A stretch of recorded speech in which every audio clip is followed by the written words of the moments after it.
তো hello guys, welcome my channel. তো তোমরা হয়তো থাম্বনেল দেখে বুঝতে পেরেছো আজকের ব্লগটা কেমন হতে চলেছে। তো এগুলো বাদ দিয়ে আমরা মেন ভিডিওতে চলে যাই। তোমরা দেখতে পাচ্ছ আমার কাছে এখন আছে 30 টাকা। তো আমি আর আমার বন্ধু মিলে চলে এসেছি সাইকেলের দোকানের সামনে। ওখানে আমার কয়েকটা বন্ধু দাঁড়িয়ে আছে, ওরা বলেছিল তোরা এখানে আয়, আমরা এখানে দাঁড়িয়ে আছি। তো আমার বন্ধুরা আগে থেকে সাইকেলের দোকানের মালিকের কাছে কথা বলে রেখেছিল একটা বন্ধু। তো ওরা এখন সাইকেলটা ফিটিং করছে। তোমরা দেখতে পাচ্ছ সাইকেলটা সিট কভারটা লাগাচ্ছে, একটু বাড়ি মেরে নিল।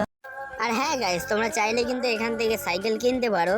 দেখতে পাচ্ছ এখানে অনেক রকম সাইকেল পাওয়া যায়। এটা হচ্ছে আমাদের সাইকেল। আর দেখতে পাচ্ছ ওখানে অনেক রকম সাইকেল ঝোলানো আছে। তোমরা যে আসলে এখানে যে কোনো রকম সাইকেল কিনতে পারবে। একটা সাইকেল কিনলে এখান থেকে কিন্তু একটা গার্লফ্রেন্ড না সরি সিট কভার ফ্রি দেবে। তো আজকের ভিডিওটা এই পর্যন্তই। তো তোমরা যদি বেশি বেশি করে লাইক সাবস্ক্রাইব করো তাহলে এই ভিডিওর পার্ট 2 তে বলে দেবো সাইকেল কিনতে গিয়ে কি কি হয়েছে এবং সাইকেলের দোকানটা কোথায় আছে। তো বাই।